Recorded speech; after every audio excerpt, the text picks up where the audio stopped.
Hello, everyone. Welcome back to the channel. This is John and Jenna with Flippin' Ain't Easy. Saw some of your comments there before the show, guys, about how the diatribe was going to be and how late we're going to be. Well, I think we did hit the 3 o'clock mark Pacific time, even though it was about to turn 3:01. So I think we made it on time, technically. I was delayed by a few seconds.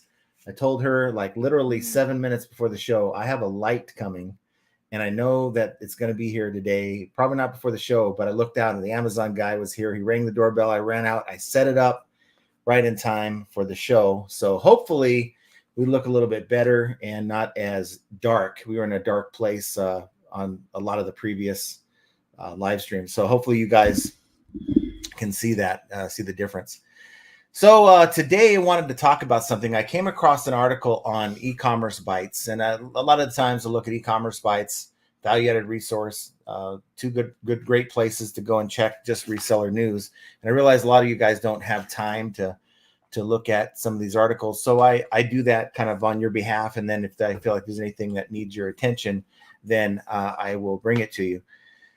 Well, there's something that I really believe, and this affects your chances of having feedback removal more than really anything else out there. And I had shared the feedback that I had received with you guys that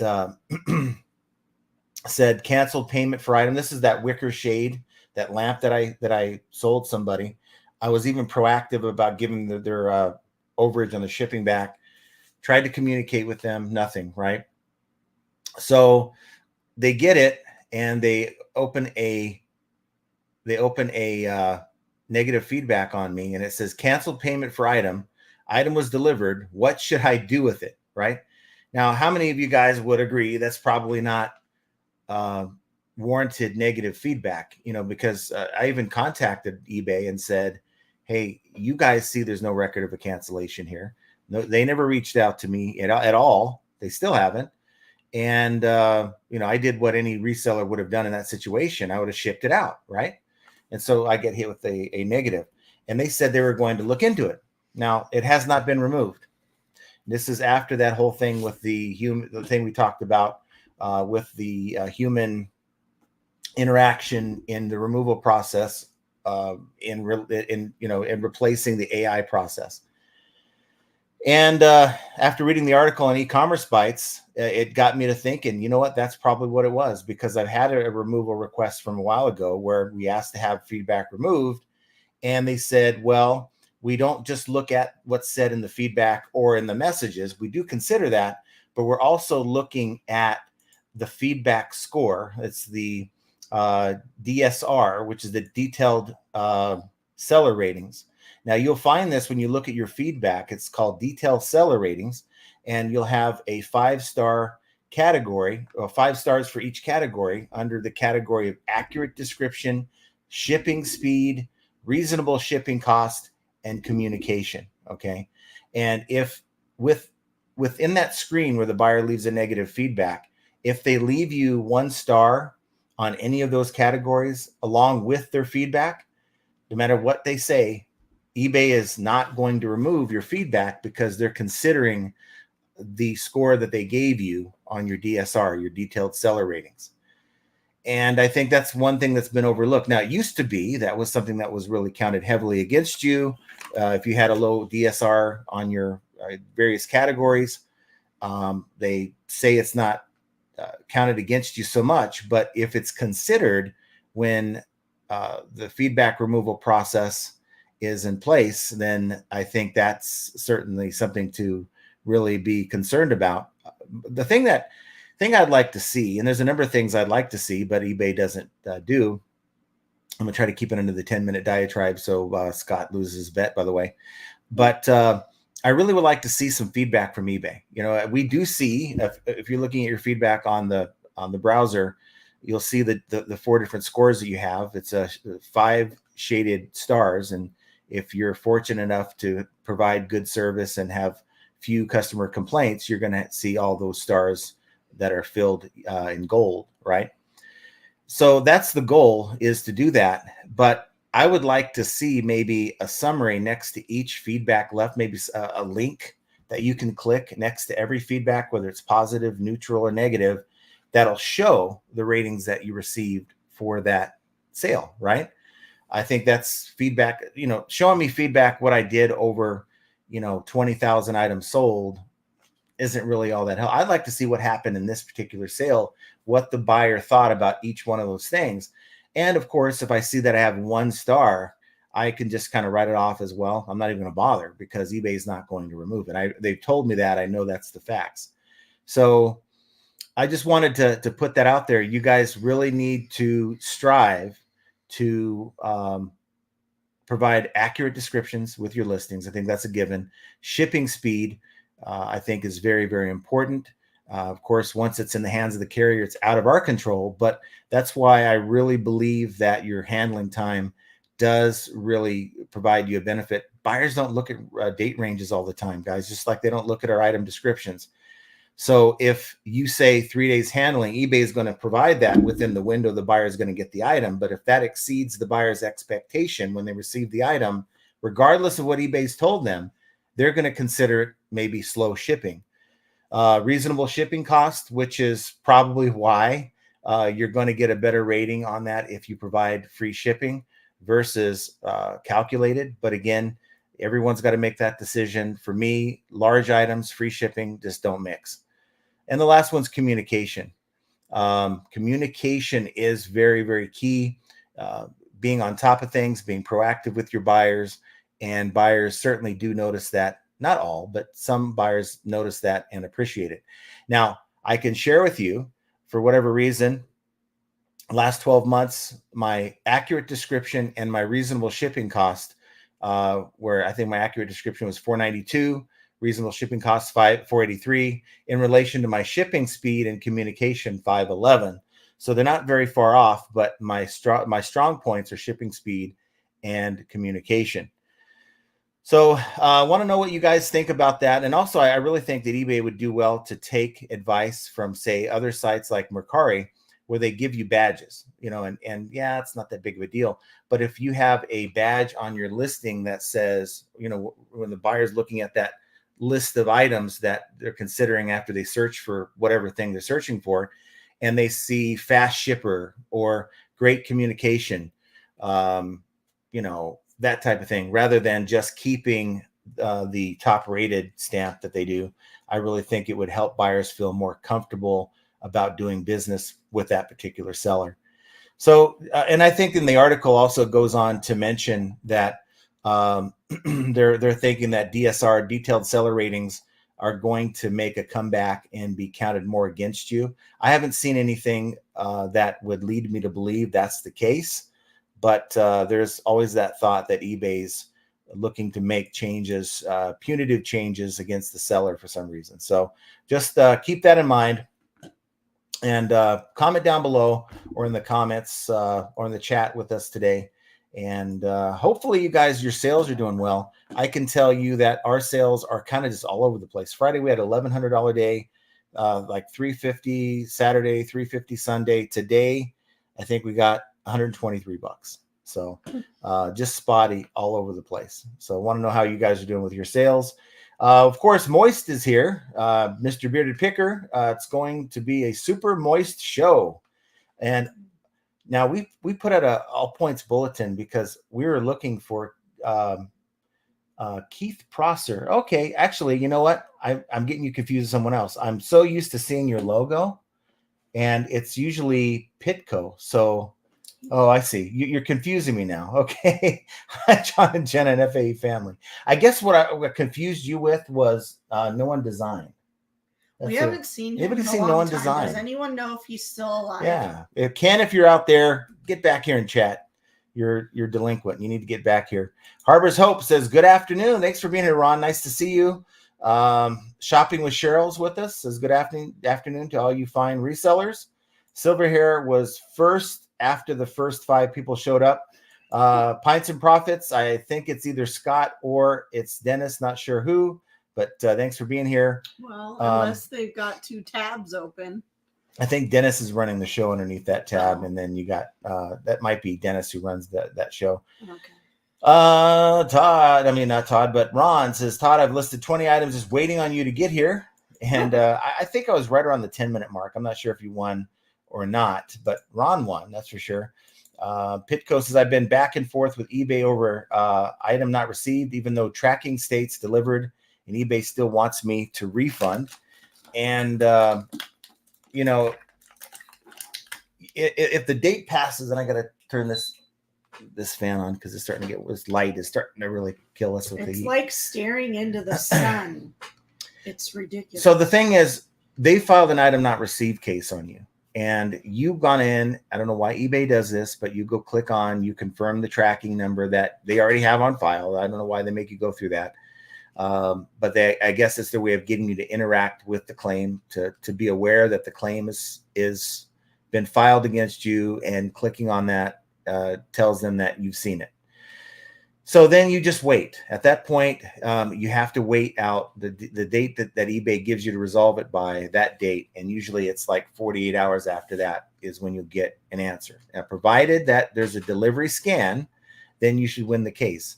Heaven forbid, if you get a message saying that we've decided in the buyer's favor and we've stepped in on your behalf, like you didn't do anything, then you want to contact eBay and get the dispute department on the team. It's a department that does exist, and let them know we did confirm that there's a delivery scan here, and there's no reason for you to have done that. They sometimes are quick to the trigger when it comes to, you know, siding with the buyer. Sometimes they'll side with the buyer without even looking at what's happened, and just make sure you're on top of it. Kevin is in Lakeland, Florida. So you missed Joe. Where's Joe? Oh, yeah, okay. But nice to see you, Kevin. Thanks for being here, buddy. Joe Samard says, hello, FAE people. Thanks for being here, Joe. Let's see. Kevin's in Lakeland, though. What did I say? No, I'm just making sure. No, I said Lakeland, Florida. I know, but he's not missing today. I said he wasn't in hiding today. Oh, okay. Pitco says, even tried to claim loss with courier, but they said, nope, item was delivered, but eBay holds funds to refund if I don't issue one before a deadline. No reason for you to issue a refund on this. Let eBay allow the case to run its course, provided that you've confirmed the tracking number, and now it's in eBay's hands. They're going to take care of it. Of course, the carrier is not going to pay up because of that delivery scan. Now, it could be a situation where it's like a porch pirate. That ain't your problem. You know, just like that one package that we had delivered to somebody, and they said, oh, it's probably it was delivered to the wrong box. But here's what I'm thinking. I'm thinking that USPS scan delivered a day before it arrived, because they never messaged you again. He hasn't sent another message. So usually when that happens, they either, the wife or the husband is checked the email, or not the email, but the mailbox before they did, right? They have the package. They go out and check it. It's not there. So now they're freaking out on you when it's already at the house. That could happen too. Daddy Games says, hello, fellow resellers. Tuning in from the UK while listening. Looking forward to the show. Well, awesome. That's cool. We're looking forward to you being here and participating in the chat. So you guys' participation in the program, I'm having a hard time getting it out today. Your what? Your participation. Your I ain't gonna say what's on my mind. It's just X-rated. I can't do that. But we look forward to you guys being. What changed? No. What do we usually tell people when they're slurring the words? Get the out of your mouth. So that's all I'll say there. Chastity says, hi all. Thanks for being here, Chastity.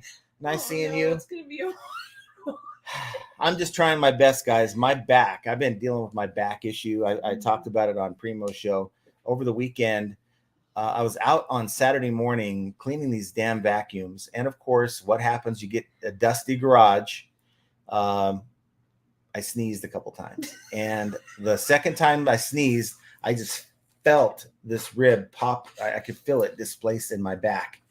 And I'm like, oh, shit. Now, it didn't hurt at the time, but over about 6 hours, it got really, really painful. And it's been kind of hard to sleep. But we've had a really rough weekend. It's happened before, and I have a roller for it, one of those cushioned rollers. But I'm kind of close to 200 pounds. And when I roll my back on this thing, it bruises my back pretty bad, right? Come on, man. So I did get some popping today, by rolling on it. So that And then he fell. sneezed again. And I sneezed, and I went, oh! And it's one of those sneezes where you can't finish. It hurts so bad you can't finish, which is the best part of the sneeze, right? You can't even get to that point. So I don't know. I just gonna have to deal with it. Ron says, Fisher, what are the odds that they start on time? Well, I think I'm reading your comments. What are the odds that I am more than 15 minutes late on my? Is that USPS? Yeah. Okay. So we have the FedEx packages. They came before the show, but we have a lot. I mean, we had a pretty good weekend. We had 27 packages. So about half of them are USPS. I'm sure he's going to be happy with us that we have a full Santa bag full of packages plus some larger ones. So hopefully he has room for that. Let's see. No chance of being on time. Jackie says, hello all. Thanks for being here, Jackie. Callie Deb says, hi, John and Jenna. Many functions in my eBay store aren't working. Send offers won't work. Also, I can't search my own store. Now, I'm curious if you're searching.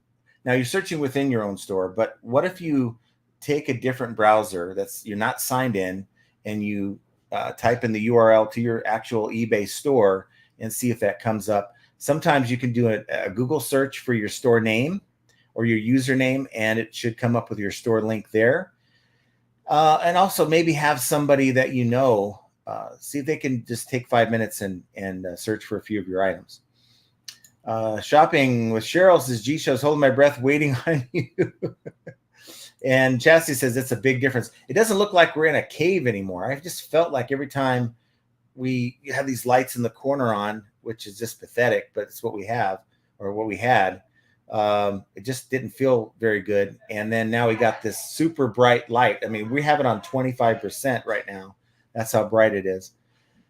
We got Anthony, Dragon Master Finds. Thanks for being here, buddy. Nice to see you. We got Pitco says the light looks good. John looks a little washed out, though. Jenna's looking good.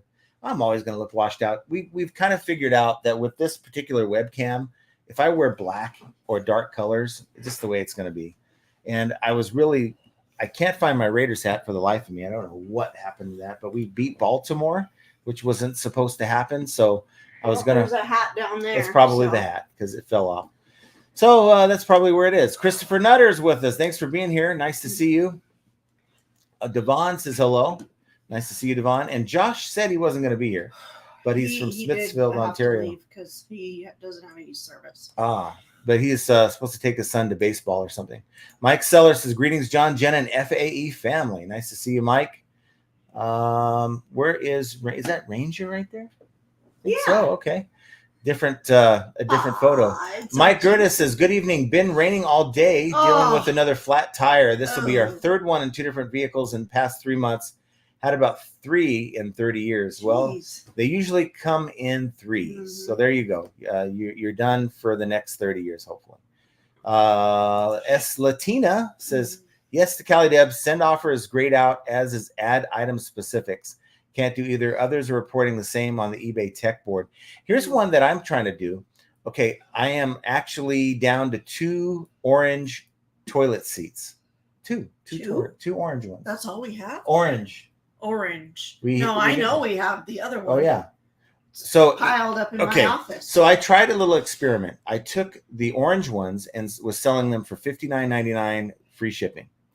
The teal toilet seats I was selling for $21.99 plus calculated. Now, the reason why I did $21.99 is because our markdown sale brings it to $19.99, and they get it even cheaper if they use the coupon that's in the listing.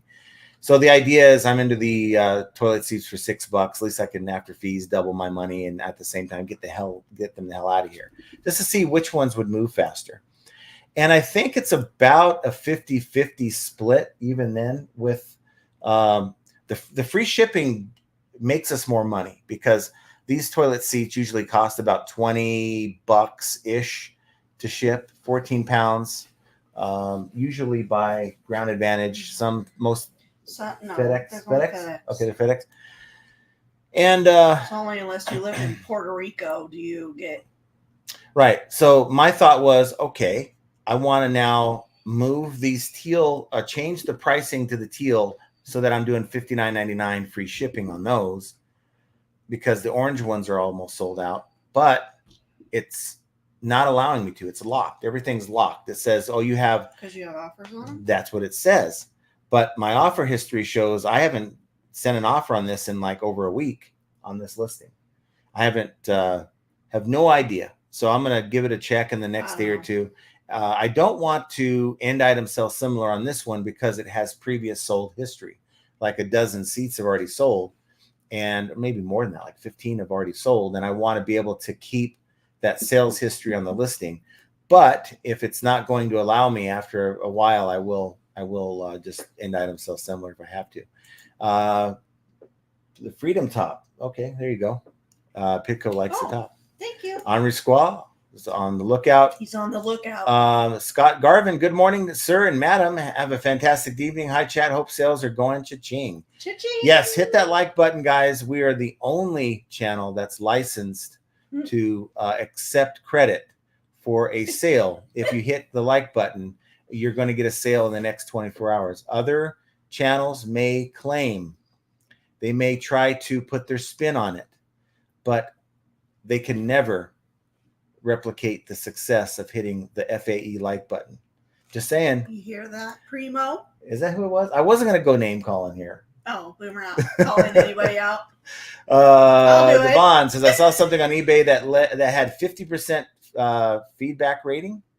Someone on eBay. I've seen somebody 50%. Now. I've seen someone with a -2. Means that they. How do you get a -2? Because they tried their hand at reselling with 0, and they were so bad at it, they got 2 negatives, and then they decided to say, "Oh well, we just won't do this anymore. We'll just use this as a buyer account," which is to me ridiculous. It's time to get a new account. Diamond Roy says it's official. I have to get a storage unit. Oh. Now, is that a good or bad thing? Now. If you're growing, if you're making good sales, if you find that, hey, I'm getting good opportunities to buy. If I had an opportunity to buy a good truckload of liquidation, man, I would have to find a way to make that work. We're talking $40,000-$50,000 lot for maybe 8,000, maybe not even that, 5,000. I would have to do something like that. Josh Galtz is in a very bad service area. We'll have to catch up on the show. Have a great evening, but you have time with the kids, so make sure you're doing that. And then I missed out on this stupid thing. I keep missing these lots that I'm looking at, and I missed twice now. I missed by 1 minute. Now this one I missed by a few minutes, and look at the price. I would have got a good deal on it. I would have won it at a good deal. Biff Boffo says reasonable shipping costs should not be a metric. Buyers have an issue with the shipping. They can buy from someone else. They may not be getting a good price on the item itself, or they may be getting a good price on the item itself. It's built in a lot of times when people are offering free shipping. So, it's funny. I think there's a segment of the buying population who really just don't understand that shipping is not free. If you say free shipping, or they see on Amazon free shipping, the reason why they feel this way, or they act like they feel this way, at least that's what it seems to me, because many of these people haven't sold at all. Maybe they haven't even shipped a package in their life. Maybe. I mean, I'm just putting it out there. They don't realize the expense, the true cost of, shipping an item, whether it's UPS, USPS, FedEx. And I had an offer today on an $80 item that's 80 plus shipping. They sent me an offer and said $10. And then the note that they said, provided that it works, of course. Well, you guys know what happened there. We hit the denied button. We denied that. I didn't even bother with that one. It's like, you're going to make a ridiculous statement along with that ridiculous offer. Make me the ridiculous offer without the statement. Maybe I would just have humored myself and came back with $60 and said, hey, this is the best I could do. But if you're going to throw me a crappy offer with a crappy, reason, or whatever the hell you're trying to say to me. Yeah. One thing I wanted to say also is, I think if you're the seller that offers the buyer the discount, so if you're passing on the discount that eBay gives you on your labels, and you're that seller that also passes that on to the buyer, I think there should be some kind of a badge as well in your listings. Maybe a badge that says offers the best or the lowest rate shipping rates or something like that. eBay, this is where eBay needs to get their people together in a meeting and come up with things they can do to really help buyer confidence. And those with good, strong metrics maybe should get more kudos than they get. Just I knew you were going to use that word. You did? Mm-hmm. Why do I use it a lot? Yeah. I don't remember using it at all, but okay.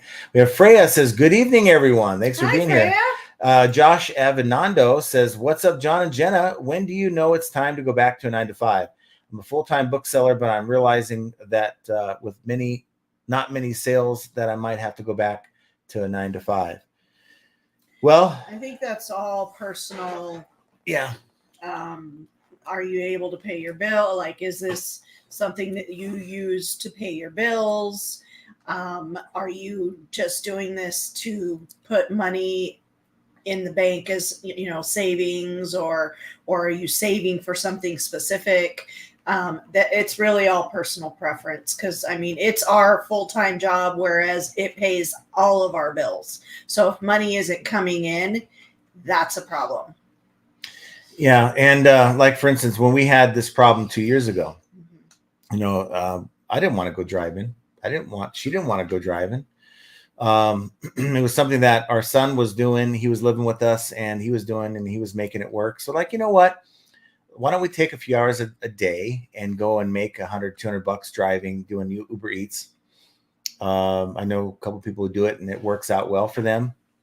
I know somebody who drives passengers out on the strip, and they go from, like, I was just talking to him a couple weekends ago, and he does it from like 3 a.m. until like 2 p.m. works like 11 hours, and he makes pretty good money doing it. And it's like, I haven't had any weirdos. It's really hard to believe that you're driving people around on the Las Vegas Strip that at 2 a.m. they have to be tipsy, right? But he says it's really not that big of a deal. But nonetheless, we never did that. We just did locally the Uber Eats thing, but it did help tremendously. It kept us afloat. My thought was this: you look at, what am I truly making versus what is a 9-to-5 going to pay me? And 9-to-5, you have your gas. You got to pay for gas, right? You're going to be doing wear and tear in the car. You may have an 8-hour shift, but does it really take 10 to 11 hours out of your day between the commute, right, to get there and the commute back? So how much time are you really spending away from home? And then compare that with what you're doing at home.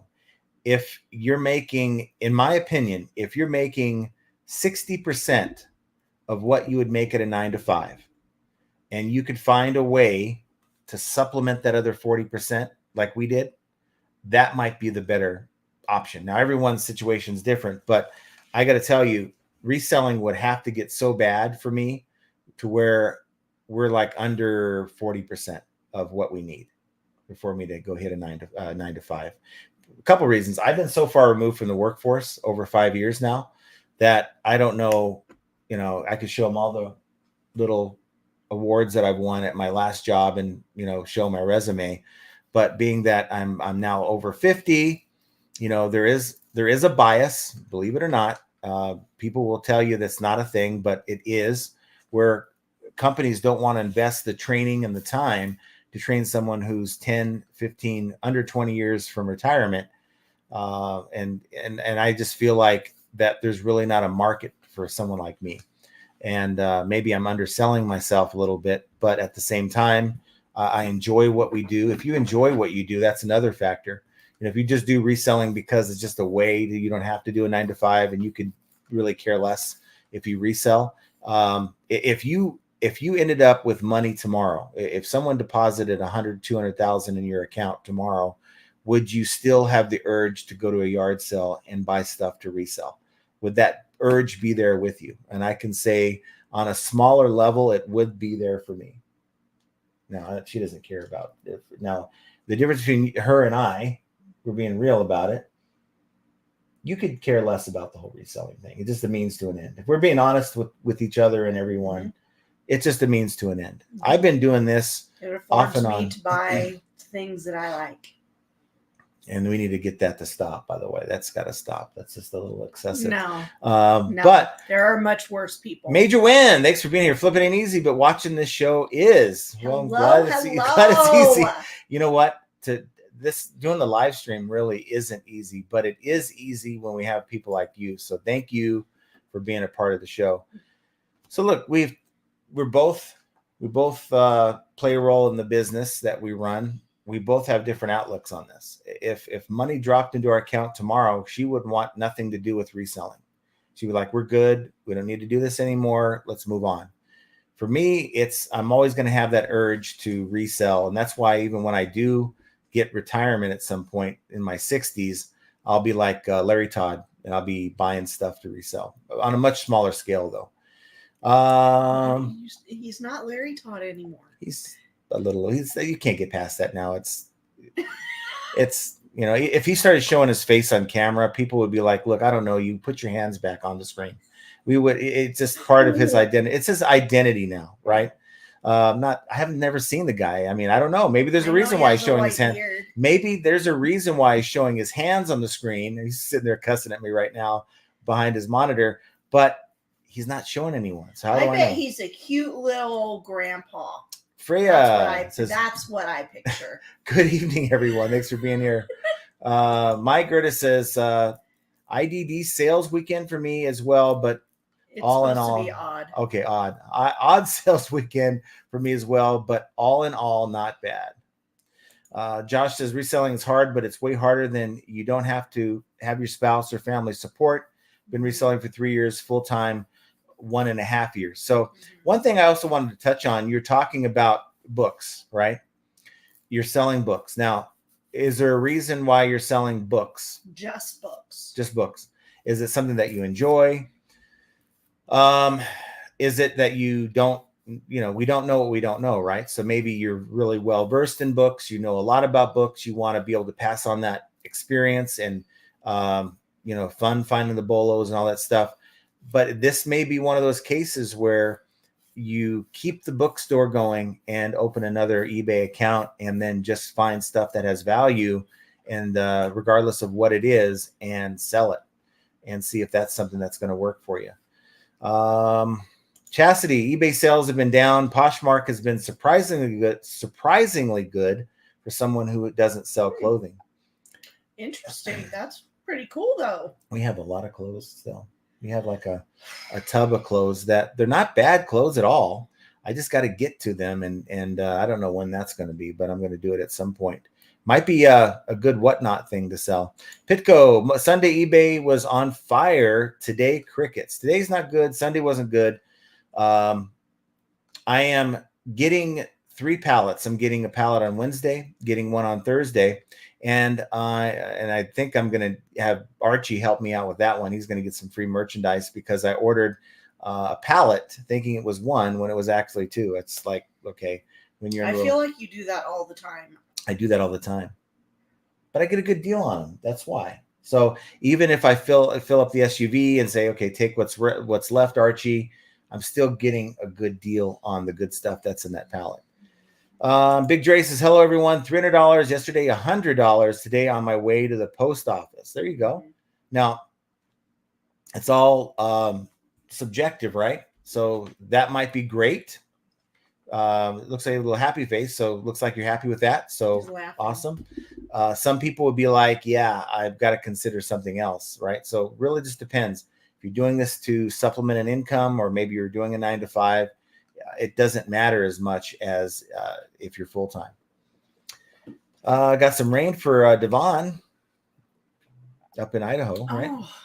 Lisa says, Jenna, I want rain. Great skin color with the new lamp. Oh. So she likes it now. Very she pale. hated it when we first turned it on. Well, because it's like staring into the moon. You look here. Okay, people will think but it's my eyes are still here. You ignore it. You ignore it. It's part of the game. You gotta get yourself in a mode where when you're doing the live, you ignore the other. Yes, thank you. You ignore the other elements. JRKR. Can I ignore you? You usually do. Oh, yeah. True. We saw that. Mr. Sadie, Larry's with us. Thanks for being here, Mr. Sadie. Nano Saigon. I hope I got that right. Sorry if I butchered the heck out of it. 20-year eBay user, and I'm sick of buyers abusing the payment dispute process. It's not fun, right? I've had it happen a couple times where the buyer did it in such a way, like it was like they knew what they were doing. And at the time, the one I lost was when we were still dealing with PayPal. We didn't deal with managed payments. And it took a good 6 months, and I lost the case. It was for the AirPods, and it was like $120. It stung. I hated it. But really, since then, eBay does provide you with the ability to really make a case for yourself. I think you can upload up to 5 files now. And, it sucks. They put the money on hold, right? But the buyers do have that right. Unfortunately, the buyers do abuse it. And the good thing that we're dealing with such a small percentage of the buying population, it's like getting a bad return, right? We know it happens, but when it does, it stings, but it's not the other 99% of people out there. Devon says, so many people saying they have not received items. My items have been fine for now. And wait till we get to the holidays. It's usually the time of year, November, December, when people start playing that game, right? Cha-ching. All right. Got a sale. Nice to hear that. Fisher Flips, he said, yes. I'm closer to 200 pounds than I am 400. That makes anyone feel better. But it doesn't make you feel better. It makes me feel great, right? My back doesn't feel great because of it, right? Are they put away? Are you letting them wander? No, they're in there. Really, they're usually quiet. Devon says, John, I'm sorry about your back. That sucks. Thank you. What really sucks is crying, constant crying. It's not crying. It's like I was down here putting this light on, right? And I move a certain way, and your body just seizes up, right? So you go, oh, damn. It's painful. So if that's called crying, then fine. This one, you want to talk about crying? You have no idea. I have no idea, but that's what I'm saying. So you shouldn't say that. It's very not nice. My crying was warranted. I had the migraine from hell this weekend. So on Friday, I had a migraine, right? I was sick. I wasn't feeling well. And then it continued on into Saturday. And then Saturday, I was feeling even worse. And we had to record with TreeCat. Maybe some of you guys... It was a live, not a record. Not record, but had a live with TreeCat. I had to muscle through that live. And by the time we were done, I was in the bathroom throwing up. I was in so much pain. I started crying, and I'm like, I don't know what to do. I don't know what to do. And then he's like, okay, well, here, take some more Excedrin migraine. And I'm like, I can't take that right now. I'm about to throw up. And he's like, oh, and he backs up. But I didn't hold that against you, right? Oh my God. I didn't say it was horrendous. I've gotten I am a migraine sufferer, so I have them all the time, and I've learned to live with them. However, the ones that make you actually throw up, those are the worst. And that was my second one for this year so far. And Devon's laughing at my pain. Yeah. Jenna, he can't sneeze. No, it's not allowed. I get halfway through the sneeze and I'm like, oh no, I know it's going to happen. And then my body just shuts down. I can't finish the sneeze, and it's really sucks. Head to toe theatrical. Hi, first time here live. Hello, nice to see you. Thanks for being here. Thanks for being here. Yeah. Anthony says it's funny you missed Sam. Oh, aloha. Well, you know what? Aloha. I'm all over the place. Nice to see you. Where's Primo? Dragon Master says it's funny you mentioned about the driver maybe being upset about packages. My post office gives me a hard time when I bring in more than 10 at a time. Keep telling me I'm not allowed to have that many. And how are they to tell you how many you're allowed to bring? There is no cap on packages that we can mail. if it's Christmas time, maybe you have family members or friends that you send gifts to, and they all live all over the country. They cannot tell you. They need to just shut up and do their job. That's what they're paid to do. But because they're union, they think they can just cry and moan and bitch the whole time. I missed half of your diatribe. I don't know. You did good though. How do you know? You sounded very, very convinced about what you're saying. I'm passionate about it. Yeah. These people who are all union believe me, we were union. So we did a lot of crying and moaning, but we also didn't really have to because we always got what we wanted. But it makes you have a different look at it when you look at a company who is union based and you see the USPS just crying and bitching about their job and what they have to do. We had just now our USPS guy. It was our the guy that fills in for our regular carrier, and he's the sweetest little guy. He's so cute, and he just is the sweetest. And he's like, you don't have to wait for me because we had a bunch of USPS today, and so I said, I'm so sorry. Don't be mad at me. And he goes, no, this is my job. He goes, you don't have to wait for me. Just go ahead and put them all outside and I'll take care of it. And so he shuts the door for me, shuts my door for me. And he's like, have a great day. We'll see you next time. So I would tell that clerk to show you in the policy where it says there's a limit, because everything that I'm looking up here says there is no limit. No. In fact, there's a post. Tell them to suck it. Post from 2 years ago where the local post office refusing to process more than 10 packages, and it's a thing. It's a thing that they don't want to deal with. It's because they're lazy. Right.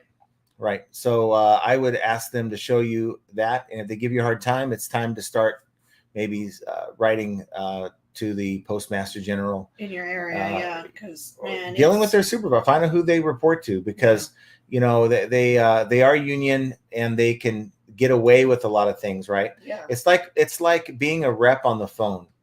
Reps can tell you something on the phone, and we dealt with this at the other company where reps would say something that's convincing enough to an unsuspecting person, a customer.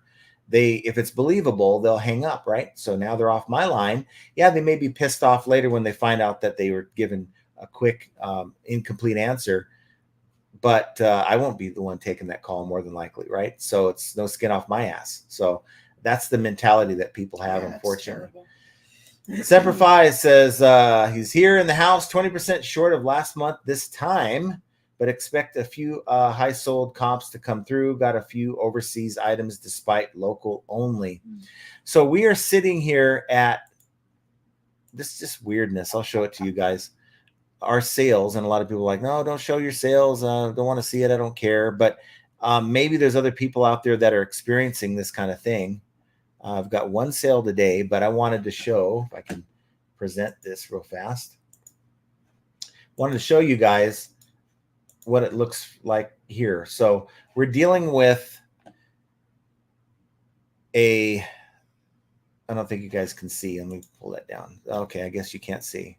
Yeah, you can. So deal with $123 today, $326 on Saturday, $308 Saturday, $326 on Sunday, $1165 on Friday, Thursday, $243, $639 on Wednesday, nothing on Tuesday, and last Monday was $105. We're down by 0.4% over the previous 31-day period. So we're not trending in the right direction. But you guys remember last year at this time, we had just a weird end of Q3 going into Q4. And, I don't know what to say. I'm just going to keep listing, maybe list my way through this and see what happens. But are any of you having that really weird days going from like Tuesday 0 to like 3 days later to 1100? That just doesn't make any sense to me. So very, very curious as to, what you guys are seeing out there. Cali Debs, I was done that Honor Squad, but thank you. I was done that. I don't know what that's for. To clear, he told her clear cache. Ron says, what brand of light are they? They look good. This is the Neewer, Neewer, Neewer. It's actually one of the better third-party Amazon brands, right? It's not like it's, Sony or anything like that. But Neewer is a pretty good brand. These are like $120 or whatever. It's one light I have on my shelf. It does come with a stand. Like a panel light, and it's just really bright. Yeah, it's above my cam, but I think what we're going to be doing, I don't know if I'm going to do this tonight or not, but I need to get in here and I need to set things up a little differently. Maybe I might keep it the way it is right now instead of using this little clamp that goes above the monitor. I might just keep it like this. It seems like it's functional, don't you think? Yeah, because if you use the clamp, then it's gonna go like this, and it could possibly create shadows. Yeah, I like it like this. It just worked out. I mean, just throwing it together, 5 minutes. I have my Amazon Echo that was up there. I'm taking them down. These hearing devices, that Amazon and Google come up with, they're not all that functional. Well, now that we have other things that replace them, like we have the new refrigerator that has the YouTube in it, and I can play music on it as well. So I don't really use it like I used to. Now all it is my photo. It's just a reminder when you get a package. It's like, oh, we delivered your package. Yeah, okay. It's not really as useful as it once was. We got Beard King Pickers with us. Thanks for being here. Hello. Nice to see you. I do know that Mike Camparelli, I haven't seen him, but I do know that he is going to appear on their Locker Room podcast on Thursday. So there's a little bone for you guys. Look at Mike just making his way around. JRKR 1964 phone app seems to be working fine. Yeah, mine's working fine. I've been able to send offers and everything. I'm not in the market to try to find any more toilet seats. Oh, heck no. No. I have a whole office that's still filled. Yeah, we're going to get rid of those seats. It's just one of those things where a year ago, there's a hotter market price point wise than they are now. I don't know why. Maybe people feel like, you know what? I don't have the money. I can't afford to buy this shower shitter. So I'm just going to deal with it. I'll crawl if I have to. I don't know. Sensible Shoes says, just curious, have you ever canceled an order because you miscalculated the shipping and the location was going to after shipping would leave you with no profit? No, not that. You just ship it. You take the hit. It is a loss, right? You're taking a loss, but it's a business expense. So you made nothing on that sale. So, eBay is going to give you a 1099 on that, but you're going to take those expenses and you're going to deduct it from your gains at the end of the year. So to me, it's just all a big picture thing. And hopefully that's a lesson that you learn so that you don't do whatever that thing is that you did to cause that again. Yeah, we've literally had an item where they paid so low that we literally lost money on the shipping because we had to pay for the shipping out of our pocket because it didn't even cover it. It was those make me mad. And what do I say? I would have made more money if I'd have thrown this in the trash. Yeah. Right. What can you do? Yeah. It's frustrating. Dragon Master Finds. I've done that. Sensible Shoes. Not proud of it, but I would have been in the negative on that side. I just take it as a loss, right? We're talking $100, $200 loss. Now you're thinking, okay, now you're weighing the cost versus, saving yourself that loss versus having that ding, because it's a ding on your account. So, what do you do? It just really depends on your situation. But if you really look at what you're doing as a business and not a hobby, you should be in the mindset of write it off as a business expense and move on to the next one. Yeah. Anthony says, I don't mind breaking even on a mistake, but I can't just give money away. Yeah. Keith says, okay, what is that board with Brita and Snickers all about behind you? Okay, so we had a viewer. Anybody remember Jovial Juggler? She hasn't been here in a hot minute. Unfortunately, she took a break from YouTube. That's what she told us. But she was kind enough before she left to send us this box. You see the toilet seat above or next to the sign there. Well, she shipped that in this because there's a running joke that people ship their stuff in like cereal boxes and stuff. So that's kind of what it was for.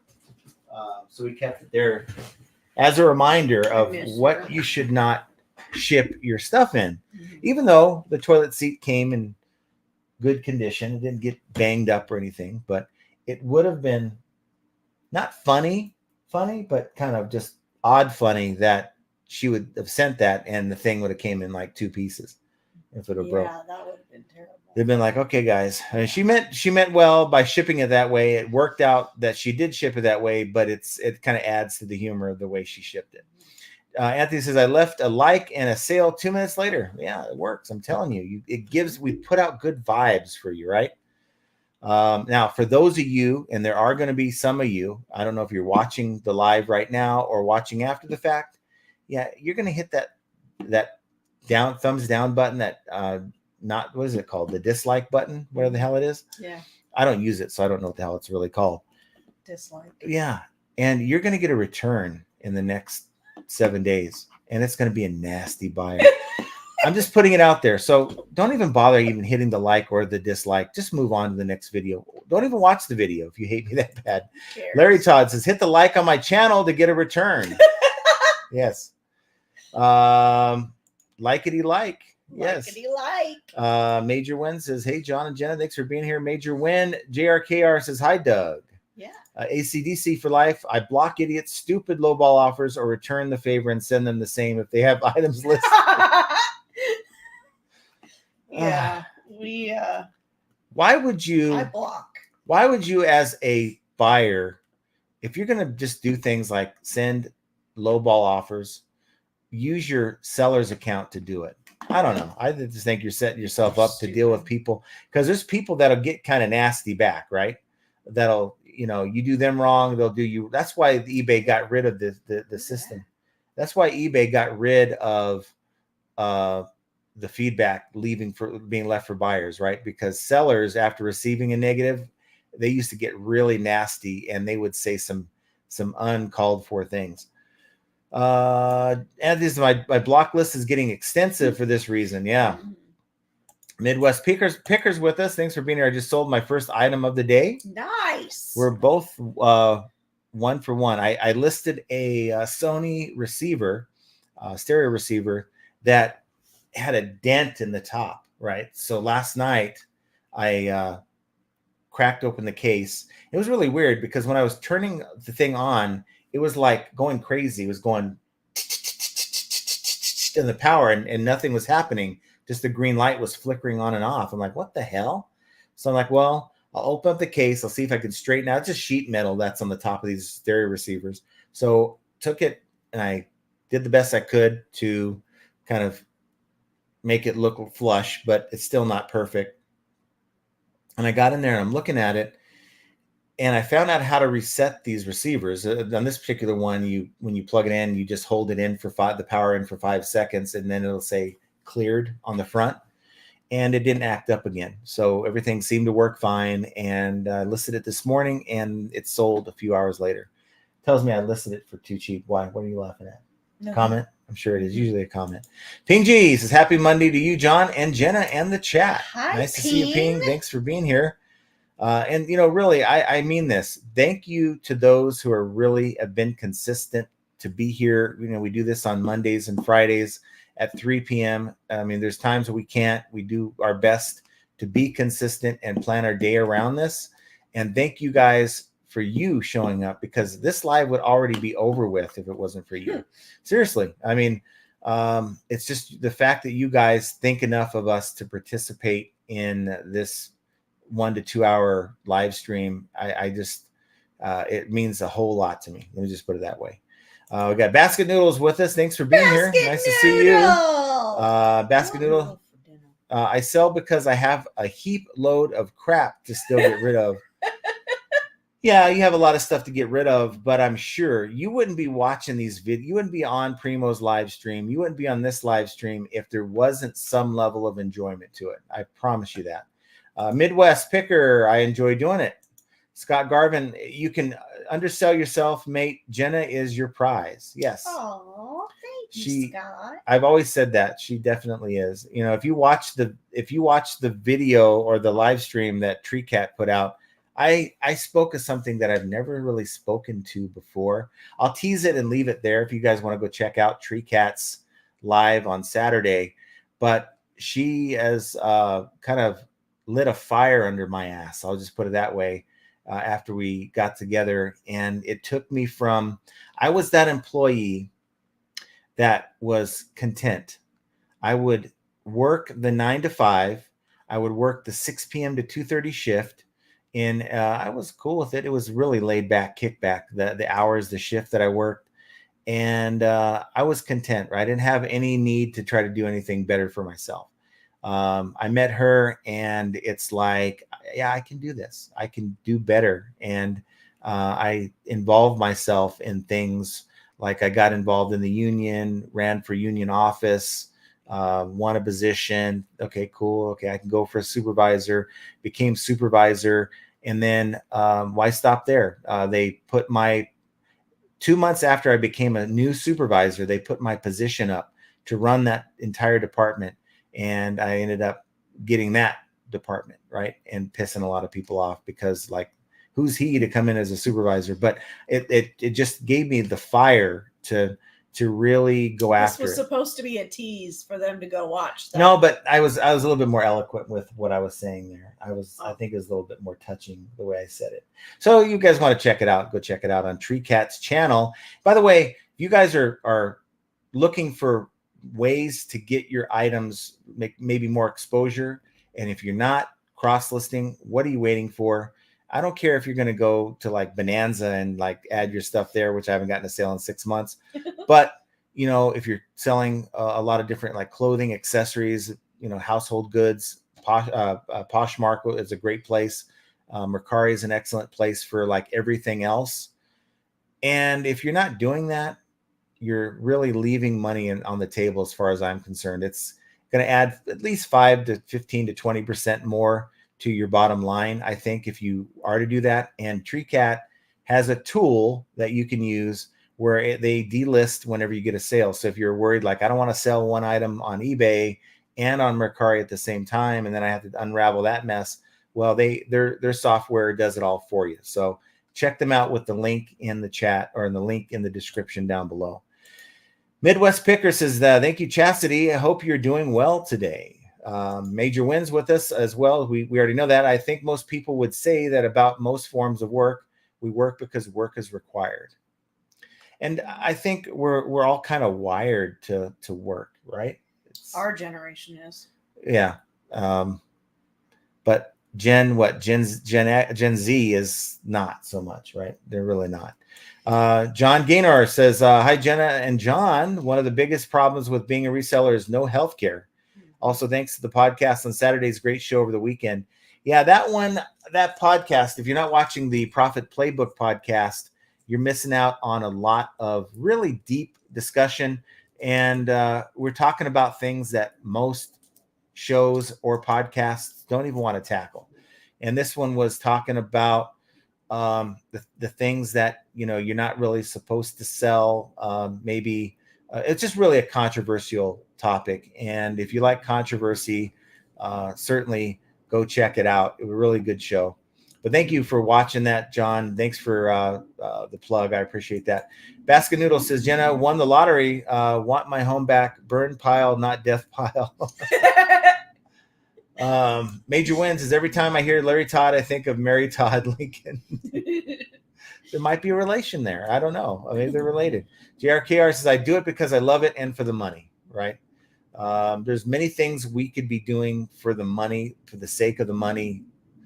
I mean, gee, if you really want the money, all you got to do is like go get like a Mickey Mouse costume and go down to the Fremont Street and just sit there with a cup. You're going to make some money from these drunk people passing by, taking pictures with you. But who enjoys that? I don't think that would be very fun at all. Knowing what is underneath that mouse head, just or I have to spend 8 hours across the sidewalk from the old 80-year-old lady with tassels, like swinging it, and that's a thing too. No joke. Major Wins says, saw the video of Silverhair's camera tipping over. He actually looks a lot like my uncle's. Okay. Junk Trader, he's not little or grandpa, but he is cute and old. I think he's over 6 foot tall. No way. He sounds like a good guy. Larry Todd does. I love Todd. I wish I knew him better. I mean, I guess he is involved with Beard on his channel and stuff. He's always here, so I thank him for that. Being here. But it's I don't really get a lot of. I think he is a grandpa. Yeah. I know he's a grandpa because he said it. I think he is too. Yeah. Ron says, Jenna, cute maybe, but little. And then he says, kick John in the ass for me. Major Win says, it is true. We've grown to love many aspects of the work for sure. It's so interesting and you learn so much about people. Yeah, you learn a lot about people. I am thankful, though, for the training that we've had. And I say training, the work that we did dealing with customers, because it's given us a perspective. There's people who don't want to deal with returns.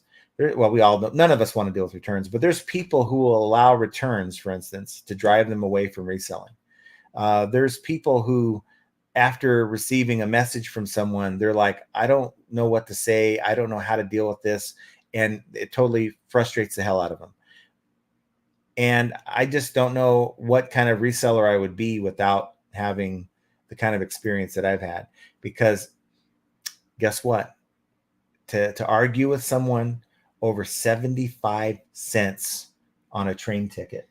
Oh my God. Okay. It's so annoying. Okay. It's like stupid. It's like you honestly want to take your card out and just pay the 75 cents because they're just so annoying. It's like Becky N says, if I come into a large amount of money, I would still resell. I've been selling on eBay since 2003. I still love it. It's just more stressful now that I am full time. Yeah. I would do what my buddy Travis is doing. I'll share this with you. He sent this to me. He's a millionaire. Okay, let me just preface it that way. This guy has money. So I already knew that when he sent me this message that it wasn't cheap. Anyone know what that's worth? What is that? I don't know if you can see it. Is it It's the Incredible Hulk. Is it a comic book? Yes, it's Series 1. Incredible Hulk. The Incredible Hulk #1, Marvel Comics, 5 of 62. I think that's the year, right? May of 62. It has a 5 grading, and it says off-white to white pages. And he just recently bought that. I'm like, wow. So I would do something like that. I would be in, if I was in his shoes with my experience, I'd be out looking for what can I buy for $1,000 and flip for 5 to 10, that type of thing. But that's worth, I think, much more than that. But I'm sure you comic book sellers out there can tell me what it's worth. Biggest thing I like is the freedom. Yes. Larry Todd, but yeah, I have enough money, but I still hustle because I like cruises, Christmas, and date night. Yes. We got date night on Tuesday, right? Yeah. Josh says, I switched to books because books are extremely easy to come across here in Anaheim, but I do bulk pick up from a couple libraries. Okay. I'm wondering the market now. Since you've been selling these for a while, has the market changed? Has the market gone down? Because at some point it had to have been lucrative enough for you to want to do this and to replace a 9-to-5. So I'm wondering if it's has a lot to do with the fact that you're not making as much because of the market, or are you not getting as good of maybe you're not, the quality of books you're getting aren't the same. Could be a number of things, right? But I think it all boils down to the money, right? So maybe if that's not so hot right now, continue doing that, but create another store with things. Go to you have yard sales like crazy out in Southern California. Oh, yeah. You can make a killing on these yard sales, and Get out there with your phone, start looking stuff up, and start buying stuff on another store. Keep your niche and see if that's going to offset, what it is. I don't know. Maybe you're only making 25% of what you need. And if that's the case, probably a 9 to 5 is what you need to do. But if you're down 20, 30%, maybe finding ways, cross-listing, right? Cross-listing, finding ways to bring that up. Because even if cross-listing is going to add only 10% to your bottom line, that's 10% closer to where you need to be, so you don't have to go to a 9 to 5.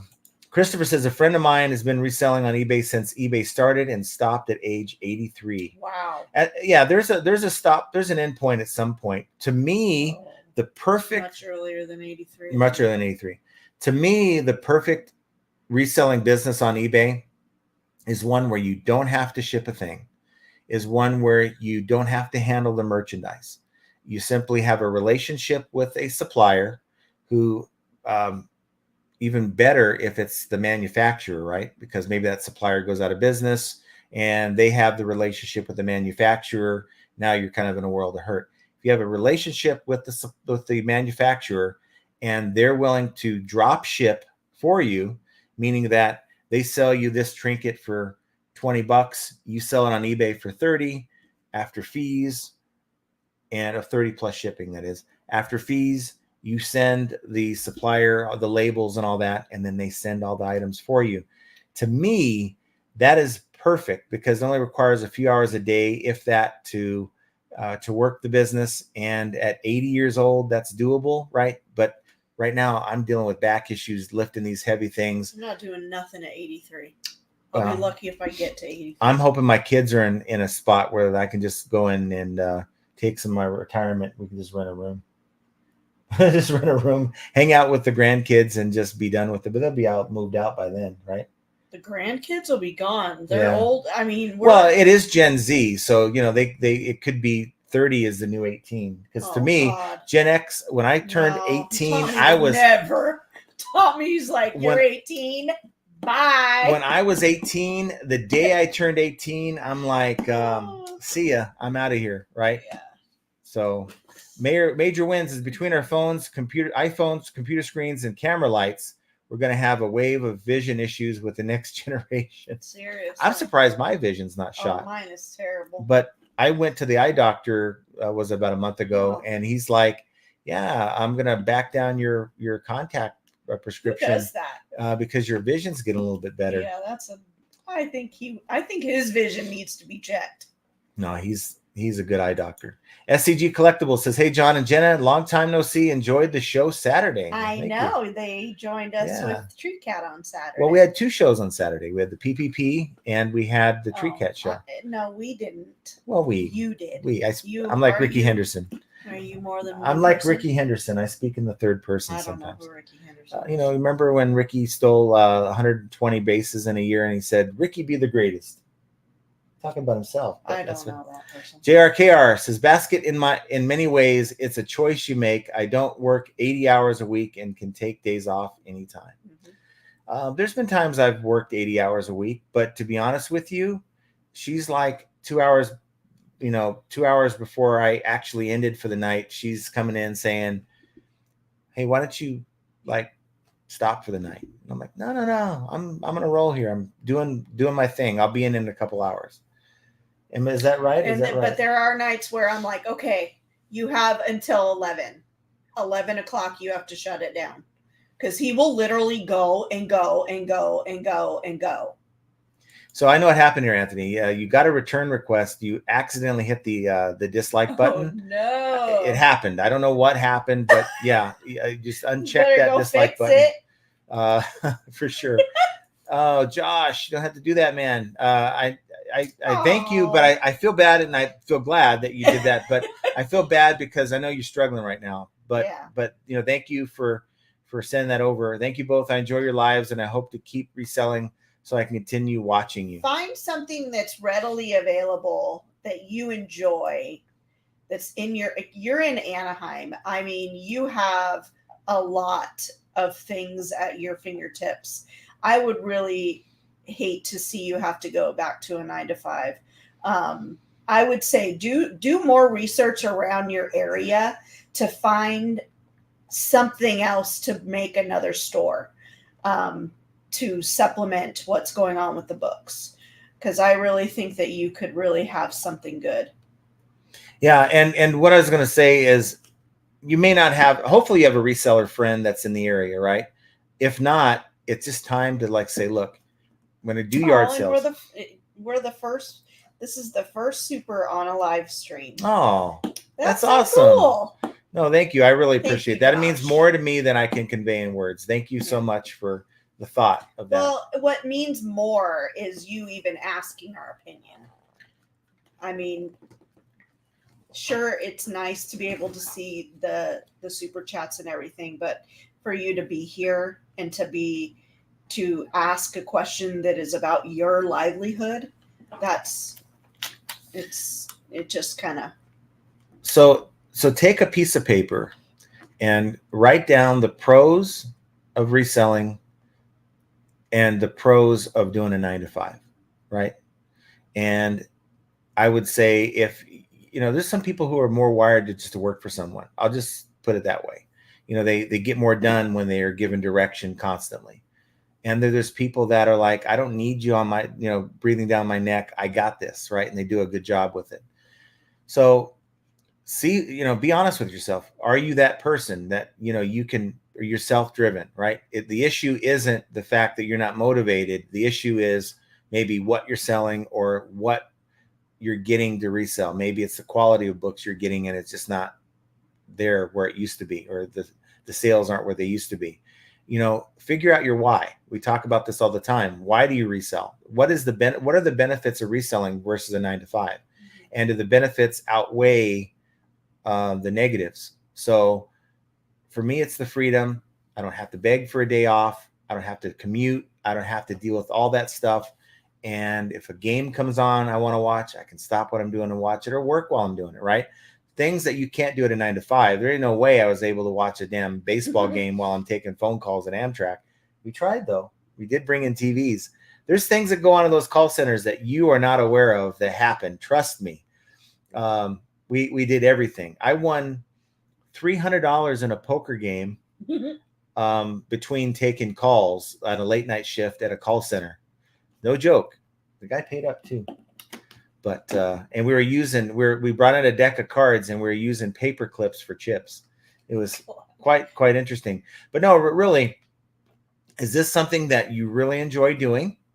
If it is, then you need to find every way possible to make reselling work. And that's kind of what I don't want to deal with, these big boxes. But guess what? It's a means to an end, and I still enjoy doing it. As soon as we get off of this call, this live stream, I'm going to be back to work, just the way I'm wired. Major win. Okay, we just talked there.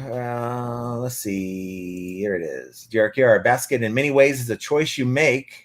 I don't work 80 hours a week and can take days off at any time. That's a big part of it. I am not around 300 pounds. I'm under 300. I'm on the better side of 200 than 400. Oh, yeah. He's not. I'm like 250. Close to 300. I'm like 250. No, you're not. I think I am. But there's a reason why we don't have our scale out, right? I probably do need to use it, but I'm afraid. Scale is out. I don't know why you. Is it not hidden? It's in that bathroom. Oh, it's in this one. It's in the guest bathroom. Oh, that's why. SCG Collectibles need to go to a chiropractor. Yes, he does. I do. Here's a little tip for you guys. I know that's a big part of it is healthcare, right? A lot of us don't have healthcare. We have a college that is not far from here. It's like what is it? It's they teach various like crafts and stuff and things. And I say crafts, but trades. They teach various trades. One is, of course, we're in Vegas. They teach massage therapy. So you can go there and get a massage for like $30 for an hour. No, it's like they 40. Oh yeah, $40 for an hour. Yeah. Still, that's like ridiculously cheap. So maybe there's no happy ending though. Okay, don't even start with. What do you know about happy ending? I don't know nothing. Basket Noodle says back problems. Get a snot tub. A therapeutic hot tub. Snot tub. You're saying sorry about the migraine. SCG says you're awesome on there, Jenna. Aw, thank you. Mike says, I don't know if you eat a big bowl of ice cream every day, you have to add 50 pounds to the 200. It's not every day, and it's not a big bowl. It hasn't been lately. Okay, because you go talking. I'm going to do this. I've got to find out. It hasn't been lately. We've been really trying to watch. He's weighing himself. You have to let it sit for a minute. Yes, it is. Tap it. Okay. We've been trying to work really hard because with my migraine flare-ups. It says I'm 111.6. He's only 111 pounds. No, that's kilograms. Oh. We've been trying to be better, and we're trying to make better choices and not eat so much processed food. I'm a skinny bitch. What? I'm 111 kilograms. No, what? It says 111 kilograms. I don't know if we got this scale from the UK or what. No, you just. Oh, there it is. Oh my. There it is. 244.7. Boom. 111 kilograms, guys. I would have taken a picture. I didn't bring my phone in with me. That's if I could get 100 to 300 a day, that would be great. But my average is 80 a day. Normally that's fine, but I accumulated some debt while on disability, so I'll be selling every Saturday. Yeah. Well, that's understandable. Yeah. Flea market. Yeah. I mean, look, there's flea market has always been a possibility, in my mind, as a place where you can take stuff, have a yard sale and you'll be surprised what you'll make. It's like, I didn't think I had that many people show up, but you'll make quite a bit of money. I think Mike, I didn't see Mike. Is he? He's right here. Mike Camparelli just ended up having a yard sale over the weekend. And he's like, look, I didn't make a whole lot, but he was able to move a lot of stuff and make room. So that room is worth money. Dark Horse is with us. Thanks for being here. Says unions are garbage today. Unions are horrible. Like talking to the mail carriers, like 12 people didn't show up. Yeah. So that means that he has to work forced overtime. And the way unions work is in the contract, they notify you, right? They come up to you before you clock out. They say, you need you to work. No matter what plans you have, you're stuck. And if you say I can't and you leave, that's what is called an occurrence, right? That's like you taking an unpaid day off. And they count against you, and you can only have so many. Yeah. Oh, Mike is here. Oh, he is here. Okay. Okay. So how did you do on your yard sale, Mike? Just curious. Oh, there he is right here. Sorry, I'm late. Been busy with the aftermath of my yard sale. Okay, well, he's telling us right here. Final tally was 604, and more importantly, I cleared a quarter of my shed. Success. I also did an equal amount Saturday and Sunday on eBay. Nice. So that's a win. That's great. 604 I would have taken in a heartbeat. Mike Gertis, so thankful for my friendly rural post offices. You guys are trying to catch me, but I'm getting better. I'm getting more practice. Yes. City ones can be rough. At least that's been my experience. But it's like the ones, we actually had one in California that was kind of a post, the one over in Menifee. You went there, and the one next to the train it's a train car that was a Chinese restaurant. Yeah. Weirdest thing ever. It's a Chinese restaurant made out of train cars. It's one train. There are two train cars. Yeah. And right next to it is like this little rinky-dink post office post, and it's like one person there. They had a thrift shop right next to the post office. They did. And the thrift shop had yard sales. Yeah. So it was a cool little deal, right? But the carrier did not want to be dealing. They did not want to deal with the packages we brought in. And the only reason why we brought the packages in is because the carrier wasn't showing up to pick up the packages. Yeah. Chastity, all the post offices I use tell me they get monitored on how many packages they take.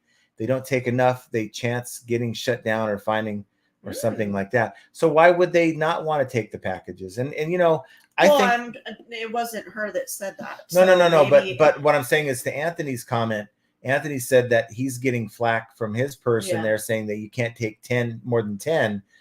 so with that in mind, why wouldn't they want, it's called job security. It's always been job Exactly. security.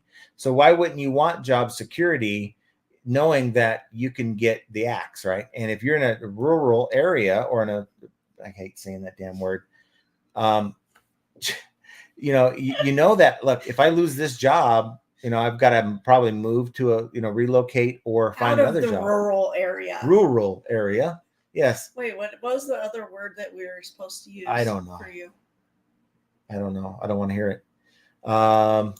Unincorporated. Spam says, gosh, Jenna, sorry about the migraines. You did so well on TreeCat show. Thank you. Yeah, it was really hard. I could not wait for that thing to be over with. So I have a really good gift of putting on a really good poker face when I am not feeling well. Yeah. I've done it for many, many years where I've had to push through and I've had to just suck it up because I live with a constant pain. And so sometimes it's worse than others on different days. But man, Saturday, I just wanted him to chop my head off. I was in so much pain. Mike says, so good weekend for me. Good to see you, Jenna. Feeling better. Yeah, I'm feeling very, very weak today. Even though I had to ship 27 packages this morning. So I was a little annoyed with you last night, though.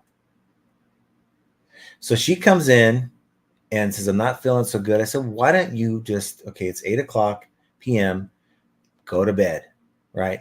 She's like, well, I got the sheets in the dryer. Okay, well, as soon as we're done at like almost 9, I said, they're done. She sets up the bed. I said, okay, go to bed. So I wrap up like 10 o'clock, 10:30. I go in there and she ain't sleeping. She's on her 9:30 when you walked. She's on her phone down the TikTok rabbit hole. And I'm like, honey, I'm like to the point where if you're really not feeling well, you need to be sleeping. What's going on? The machine started going blue. Okay. That's going to be sold in a minute. It is listening. But I'm like, if you're not feeling well, you need to be acting like you're not feeling well and get some sleep here. But yeah, but like, I couldn't even sleep last night. I was tossing and turning. Mr. Sadie, UPS is the single largest employer in the Teamsters Union, and they're spoiled. Yeah, they are. Mm-hmm. I think it's just the same way. When you know that you can people will do what they can get away with, right? So if you know that, I can just call off today, they can't fire me, all they're going to do is slap me on the hand, and I'd rather go and do this instead, people are going to do that, right? So it's no surprise that a lot of these unions, they give you X amount of sick hours a year, right? In January for the whole year. So that if you do get sick, you can take off. It's not a big problem. It's no secret that like 30 to 40% of the workforce is done with their sick time by March. It's pretty sad. Dragon Master, they hate to have to scan items to give me a receipt, even though already labeled, just to have to scan it and put it in the bin to be delivered. See, when I have to drop off the packages at USPS, I do not wait for a receipt. My receipt is already. So, I look at James as Primo, and I say, this is a big kid right here. Am I wrong or am I wrong? I really see James as a big kid, but you know what? I probably am too, right? Yeah. Yeah. You can be. Yeah, in our own little way, right? Yeah. For me, it's like the fantasy football and stuff like that. It's like crazy distraction. Basket Noodle, there are no limits to how much you can bring into a post office. However, they can process you in multiples. That is to say, let other non-business customers go first. I just go set it on the counter and walk away. Yeah. I mean, I'm not trying to wait in line. I will never wait in line at our post office. But ever. They're not bound to scan drop-off packages. So they will eventually. Yeah. I mean, really, here's the thing. It's like anything. If you have that one person that works at the post office, right, that feels put off, okay, and you're going to be dealing with that person, you know what? Get them a $10 Starbucks card. Say, you know what? I know you're busy. here's something for your time. Thank you for taking care of me. It's no different than taking care of your carrier, right? It's just building that relationship. So now they're looking out for you. They give the next guy the issue because they're not getting taken care of, but you're taking care of them. So Dark Horse, my client was a hard worker for USPS, busted his ass, sad times, no work ethic. Yeah. Todd, after retiring, I tried part-time teaching, charter bus driving, Home Depot associate. Hands down, no contest. Reselling is easier, more money, and no boss. Yeah. And the reason why, though, you tried teaching, driving a charter bus, and Home Depot is because all of our life we've been conditioned that we need to go to work for someone else to make it work.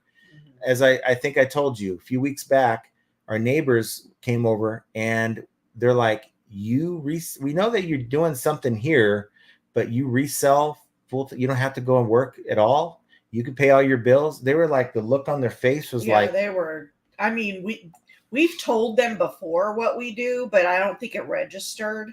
And then, we were outside. I don't know what we were doing, but we were asking them if they wanted. We had an item, a dining room table that was he got in a pallet, and I'm like, we don't need that. So he asked them if they wanted it, and they're like, they were more surprised than they were the first time I told them. And then they wanted to come in and shop. I'm like, no, because you're gonna want a deal. These are like a higher price point than what you're willing to pay, I believe. Where are the dogs? They're in their cage. See, we have a cage for the dogs. What's wrong? It's not a cage. It's a crate. Yeah, it's a nice fancy crate. They both hang in there and hang out with each other. They hear the people outside putting their cans out. I think that's what that was. I don't hit my own like button. I think it's kind of, I leave that for you guys, right? That's your thing. I do. Kelly, yes, on the weird days, very random. So yeah, it's like, is it just me, or are there other people having really good days followed by really bad days? Just inconsistent traffic. Josh talks about the lighthouse, like the lighthouse and the light shines on you when you're having good days. I think the lighthouse is broken. Someone needs to go in there and light that thing up. They changed the light bulb in the lighthouse. The Burrow says last 30 days, I'm down 17%. And that's, if you consider that we're coming out of a slow period, that's the summer slowdown for a lot of people. Not for us. It was the second year in a row where it was great, but a lot of people have reported that summer slowdown was a thing for them and it wasn't very good. And if you're one of those that were affected by the summer slowdown, that 17% decrease speaks volumes. So Christopher Nutter says it's usually one big day, nexted 3 days, a lot less than on fourth day eBay sales spikes. Yeah. It's very up and down. 0 days for Big Dre, a 0 sales day on Saturday for Dre. Dragon Master says basket, I would feel comfortable just dropping off, but they consistently just don't scan items at all and lose my packages. And I even try to split it between multiple post offices. You shouldn't have to go through all that. Again, I think maybe the strategy here is if it's the same person behind the counter, say, hey, look, maybe they hate you. They cringe when you walk in there. Maybe it's time to go in and say, look, let's start over. I think you're doing a good job. Thank you for all your work here. Go to Starbucks on me. Can you just make sure my packages are taken care of? I promise you, if they feel like they're getting something out of it, they're going to take care of you. Absolute affluence. I'm sick and tired of how amazing you two are. What? Love your channel and your insight. Keep up the great work. Aww. So you're saying you want us to change? You're sick and tired of it. Well, thank you. I appreciate that. Well, thank you. Todd says, I drove a school bus route for 20 years. It was boring as hell, but kept the bottom line.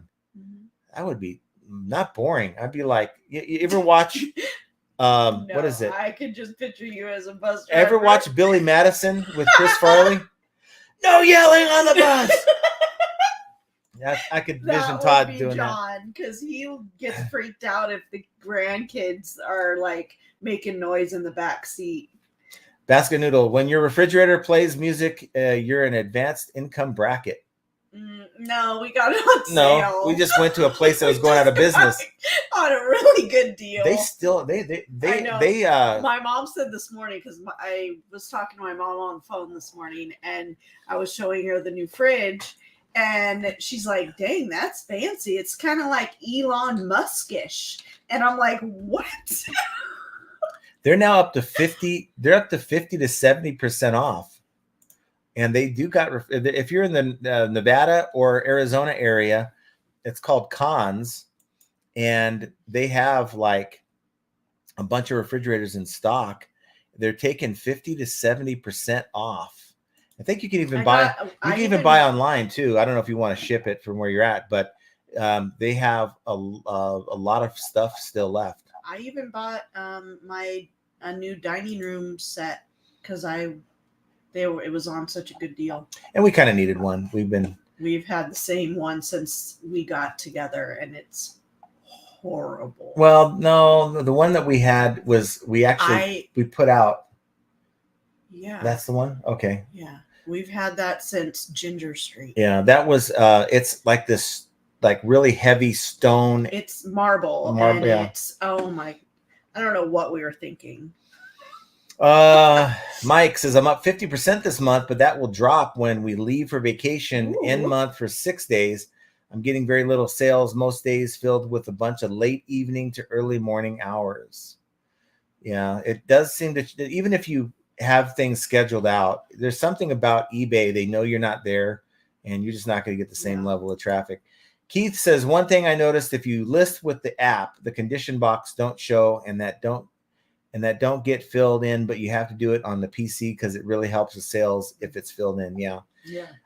They're coming a long way with the app. I still feel like, to me, I use like 50-50. So I'm out in the garage. I find the item that I'm looking for. I'm about to list. I'll sell similar. I'll go through all the steps. But when it comes to building my item description and maybe finalizing everything, I do it on the computer. Absolute affluence. You need to count the loss as learned experience to make you as a better seller. Yeah. I agree. That cereal box is awesomely thoughtful. Yeah. Yes. Jovial. She was absolutely thoughtful. Hopefully you're watching this, Jovial. She is thoughtful, and she is one of my favorite people. So hopefully that break from YouTube is not. I hope she's just being quiet. Yeah. Dragon Master says it's funny actually on the transaction because it wouldn't be a loss now because it was going to Puerto Rico as part of the international program now, but at the time it was going to cost me $120 to ship. I just shipped what was that thing that we shipped a lot of things today. No shit. I shipped it's like a wheelchair, but it's for it's a shower shitter, a rolling shower shitter. But there's no shitter part of it. Yeah. So it has a little thing that pops out of the seat. Anyway, it was a different kind, but it cost $120 to ship it to Puerto Rico, and I almost lost my mind. Yes, it cost almost 100. They paid that, right? Yeah. Okay, well, I was about to say, I'm like, and we only sold it for like, I think it was like $40 or $50, but they paid $120 to ship it to them. Regardless, this is I just thumbed up your channel. Regardless of the emotional blackmailing me into the like, I'm telling you, you know what? It's worth the try. It's worth the try to hit that like button just to see what happens, right? And if it works, you know to do it every time. Short Coin says I can't get a return without a sale, and that's the thing, right? That's true. That people complain about returns. People complain about chargebacks and all that. You can't get returns and chargebacks and all that if you don't make any sales. Absolute says that is so perfect, the sending lowball offers on their stuff. I'm going to do that, what ACDC recommended. So if you have a seller that's giving you a lowball offer, they're saying to go back and lowball them. But you know what? It seems like that one buyer or that one buyer that was a seller that all their stuff had no returns all over the listing, no returns. but yet they're asking you about your Yeah. return policy. It's like, that's a little rich. Super annoying. Hawkeye Pickers immediately left the thumbs up. Didn't want any of that thumbs down juju on me. That's the one I was laughing at earlier when you asked me that. Yeah, thumbs down juju is never good. Yeah. Larry Todd, I get lowball offers from some guy in Philadelphia all the time. Some guy named Lag. I don't really ever see Lag on this channel. I don't know if he maybe he doesn't like us so much. I don't know. But going back to Hawkeye Pickers, why this kills me. If you don't like a video, right?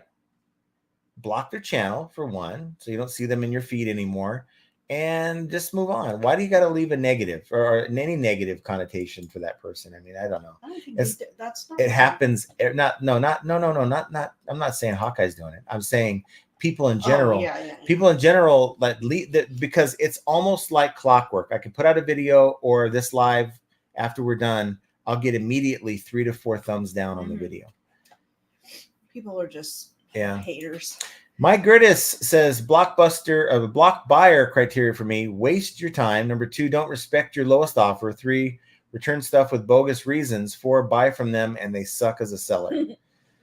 Those are reasons. Head to toe theatrical. When we mark an item as hazardous, really slows down the shipping delivery time. If we could pre-mark items as hazardous, the correct delivery time would be posted before someone buys. Yeah. Dark Horse says, you both are wonderful people who are blessed to have each other. Well, thank you. Appreciate you. Yes, we think so. Well, I think so. I've already said that many times this weekend. I think I've hit my limit of how many times I could say it without it sounding just like I'm trying to get. Just keep on saying. You guys know when it's like, oh, honey, you look so good today. What do you guys think? Oh, what do you want now? What are you trying to do? I don't want that to be in your thought process. Josh says, that's awesome. I wish my spouse was more like yours. I'm not surprised that you both have success with both of you supporting each other.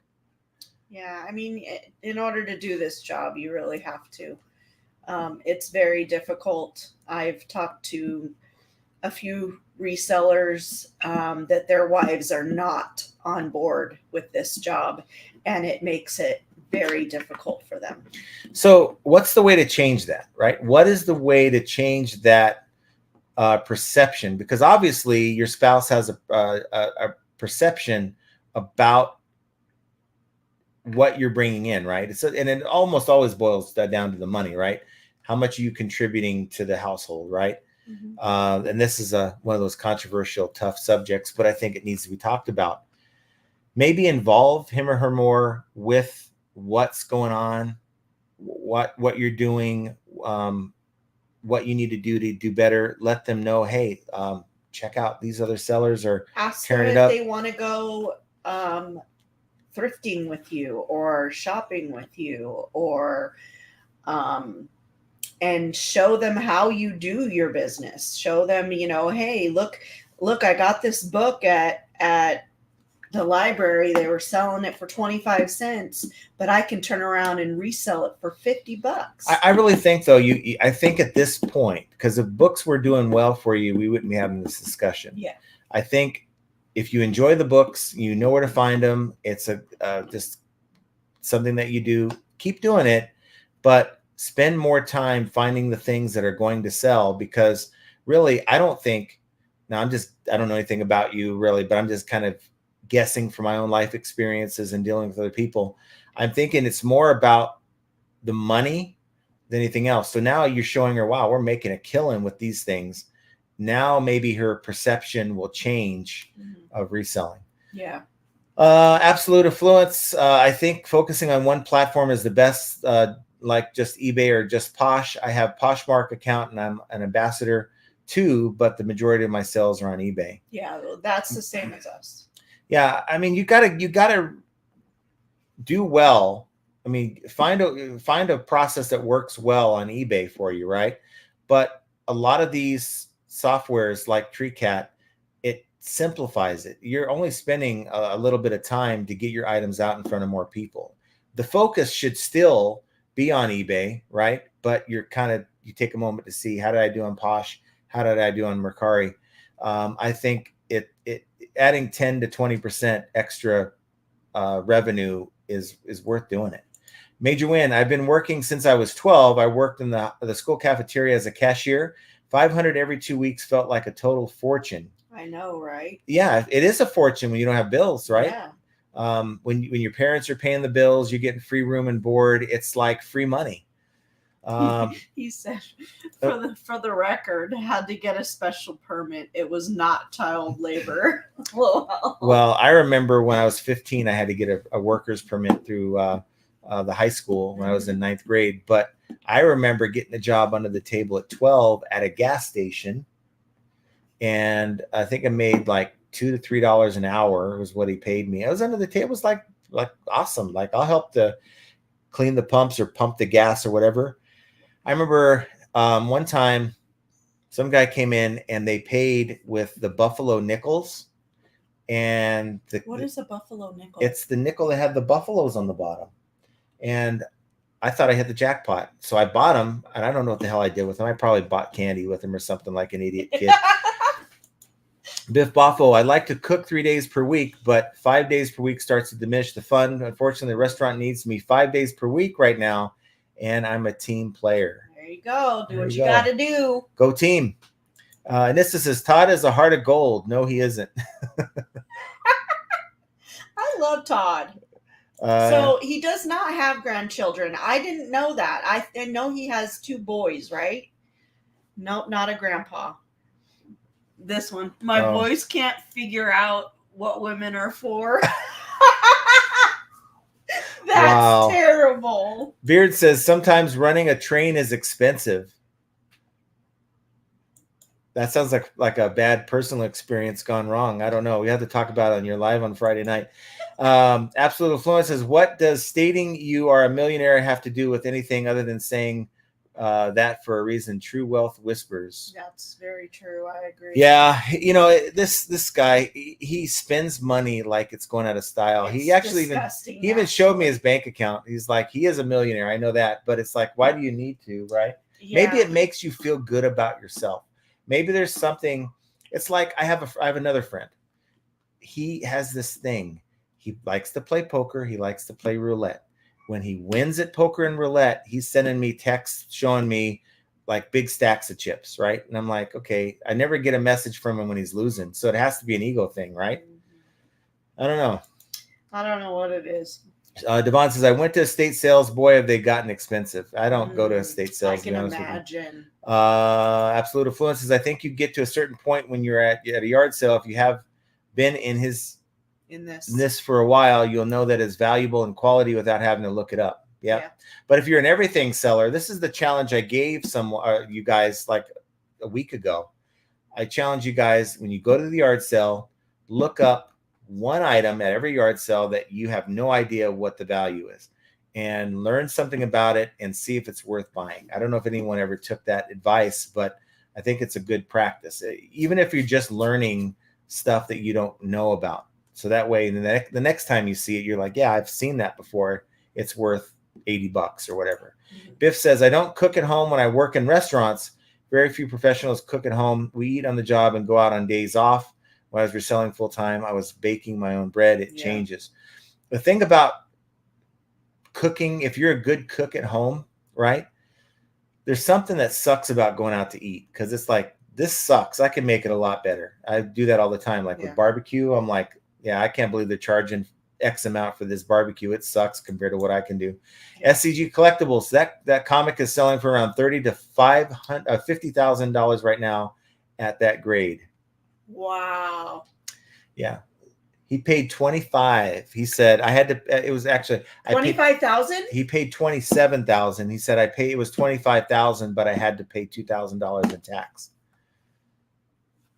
He paid 25,000 for it. Davel says, I buy used phones and give them to homeless people, but sometimes sold me a blacklisted stolen phone. Oh. Someone sold me a stolen blacklisted phone. Ooh. Look at that cat. There's got to be. I think there's an app you can download that's like an IMEI checker that doesn't cost you anything. That'll at least check to see if it's not stolen. Samantha says, good evening, John and Jenna. Just tuning in. Is everything okay? I'm just asking for Samantha. Is everything Oh okay? yeah, everything's Okay, good. everything's great. Juan says, happy Monday, solid weekend, and holiday store restock is coming in this week. Tons of great stuff. I'd love to hear that. We're getting, like, I've gone through about half the stuff that I've accumulated in the garage, and I'm getting the stuff that's on the rack. I feel like, because I'm picking up stuff on Wednesday, I got to get most of this stuff in queue at least, or listed by tomorrow night. So I've got a lot of work to do. Alicia says, kids don't leave at 18 anymore. You'd be lucky to get rid of them in their mid-20s. Let me tell you. Yeah, Ricky Henderson was the man, but he spoke about himself in third person. It's actually pretty funny to listen to. Beard says, I didn't bless John's opinion yet, so it doesn't count. Tread lightly. That sucks. Flippin' from the trailer says, hey, how's everyone? Thanks for being here. And Beard says, we don't want X-rated call center stories. Only on your conspiracy channel we'll do that. Absolute affluence is the problem is, as sellers, we're in the business of reselling items, not cultivating relationships that pay off further down the road. True. But if you want the quality inroads to product, that's how you got to roll. And Yeah. But you know, even if you don't have a channel on YouTube, you can meet people through the chat, right? How many of you are on this chat, have been here for a while, and can kind of feel like if you chat at one of these people that are in the chat that you've been talking to, that, and if they're in your area, you might be able to form a relationship with them, like, you know, reselling relationship, to like maybe offline have their phone number and, you know, talk about, let's go to the yard sale together or something like that. I'm sure there's a few of you. Chastity's got the listings done early. Ooh. Enjoy the rest of the evening. Absolute affluences. Anyways, I hope you get some amazing sales to close out your year. I hope you guys all do. I know. We have TikTok says, as a health coach, I help my boyfriend lose 50 pounds over 6 months. His A1C normalized and he feels so much better. Yeah. I am donating much of my stuff and only selling better things. Oh, that's good. Wait, Larry Wayout's here. Where's Larry? Where's Larry? There's something. Did I miss him? Larry, right here. Oh yeah. Happy Monday, John and Jenna. Yes. Hey, you guys are almost going to be here for Vegas. Did John just bark roo roo all? No, that's probably my dog. You probably heard my dog in the background. No. Oh. No, I only bark when it's appropriate. I don't know. When is it appropriate? I don't know. Oh, maybe when I'm talking when I'm talking at my dogs, maybe they're barking, I'll bark back at them. I don't know. Sometimes I'll do that. Absolute says, just got to say, I appreciate you women so much, but God, I'm glad I'm a man. Spam says, Jenna, I work with someone who suffered from debilitating migraines. She had a Botox treatment along with her hairline to treat them, and it was very, very effective. That's what that is. That is a treatment that I have had in the past. When we had really good health insurance. I didn't pay a dime for it, and I had no wrinkles. We had overlapping health insurance. So she paid hers. It was like $200 a month, to like $50 a month. And I didn't have to pay anything because I was under hers. But the company would have supplemented mine. So the way it was is they kind of put that towards our we didn't have to pay a single copay for anything. We never paid a dime for medical care. Nothing. I felt like I was in Canada. Samantha is laughing. Jenna, you have great facial expressions when John says the darndest things. Facial should be marketed. Yeah, I agree. Head to toe, theatrical. Our post office knows us and tells us just to set them on the counter, still taking care of those that are in line. Yeah, I don't go near the line. I bypass the line and go around and set it down on the counter if I have to do it. If they're still taking care of you and you haven't had any issues, maybe they need a Starbucks card. I'm just saying. Yeah. Spam Banshee says, my meanie USPS counter person was actually nice today because Big Boss Lady was there. Oh, of course. But how do you change that? See, how do you develop that relationship to make your life easier and your stress levels a little bit less, so you don't have to worry, like, are they going to throw my packages in the trash can, you know? Oh, Duncan's here. Oh, there he is. Duncan says, damn, I forgot the show today. Oh, my. What the heck? We're so important that you forgot? Yeah. Shopping with Cheryl, my neighbors probably think I'm an unemployed bum because I don't leave the house for weeks. Hey, that's me. That's like today I was telling my mom, it's finally at a reasonable temperature outside where I think we might be able to go for walks. I haven't used Susan lately, by the way. It's just sitting up there. I forget that it's there. It's my lazy Susan. She's for really photos. lazy. Christine T. Anderson. Oh yeah, sorry I'm late. Things are getting back to normal with back to school. The only person who pressures me to go back to school work is my dad's girlfriend. Yep. The Defi Hub says I'm selling 10 items a day for about a year now, making $3,000 a month in profit. eBay is not easy. Keep it up. It's not. It's not Good at all. job. Duncan says, John, maybe you should try 70% off the shitter seats. No, they're good to where they're at. I keep saying I'm going to put them up on Marketplace. I just haven't done it yet. Christine? She's got 1, Oh. 2, 3, 4. So I want to see where. I thought I did the one.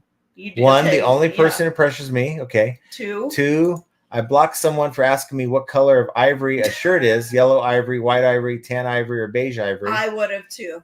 I would have said elephant ivory. Oops. And 3, I'm having some burnout. Oh, that's no good. 4, my wine is a little too jammy in taste.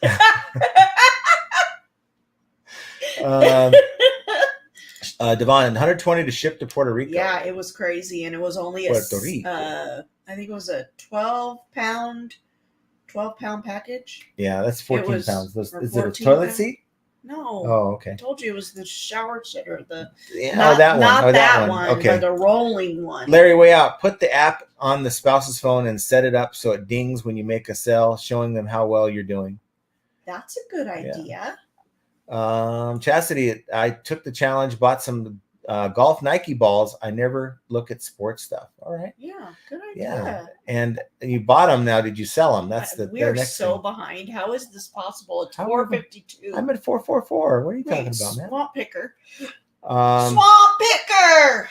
Let's see here. I'm trying not to skip. I'm trying not to. Swamp thing. Christopher Nutter says I have a reel I made on Instagram to show a spouse of this is reselling. Yeah. It just, I think, just to educate, to make her know that, hey, this can really do well if we start buying the right things. Yeah. Chastity says, I took the challenge. We read that. Christopher says, I sent my spouse the reel. We read that. Keith says, I'm across the pond for most of them. I mean, that's a bloody long swim for a meetup. It sure is. Yeah. Let's see. I think we're kind of done. Chastity says, no, they haven't sold yet. The golf balls. Oh, the golf balls. Yeah. Well, they will. And Dark Horse says, you're doing great, man. $3,000 a month is great. Yeah, that's I mean, really it's all, perspective. Spam says good night. No, but really, I like to get through the comments when I can. Spam says good night, great show. But we have this community. You guys help make this 2 hours go by very, very fast. And you look at the clock and you're like, crap, I can't believe we've done this for over an hour now. And I start getting into catch-up mode, right? Because I don't want to keep you guys more than 2 hours. I want to respect your time, but usually 2 hours is kind of where we keep this thing. Plus, I've got a chance to win $1,800 tonight. I'm hungry. I know. I have a chance to win $1,800 tonight on a sports bet. So we just need Devonta Smith for the Eagles to get over 60 yards, and I'm a happy man. So we'll see. We got the game on tonight here in about 20 minutes. So that's also a good thing that we're going to be doing. This is the time of year we watch our football, right? You can't stand it. But those of you who do enjoy it know what I'm talking about. Now, look, we talk about feedback. We probably talked about buyers leaving negative feedback, probably way too much. We probably devoted more time to the subject than it's worth, because in my opinion, it's not the end of the world if you get a negative feedback. And I think it's more, talk about ego and stuff like that. It's more our egos bruised that this person, how dare they say this about me or what I did, because you felt a little differently about the transaction and you want it to go away. And so if it means that much to you, take the 5 minutes to try to get it removed through the removal tool. But just know that eBay is looking at more than what's being said in the conversations or what's left in the feedback. They're looking at your DSR, your detailed seller ratings, and everyone can see it as part of their feedback rating. And if that buyer leaves 1 star as part of your detailed seller rating in that negative feedback, that's not coming out, right? So just wanted you guys to know that. And just know that negative feedbacks are going to happen to everyone if you sell enough items. But it's just another example of how flipping ain't easy. And I want to thank each and every one of you for being here. Thank you to our members. And we will see you guys on Friday's show. Take care. Have a great week, guys. Love you.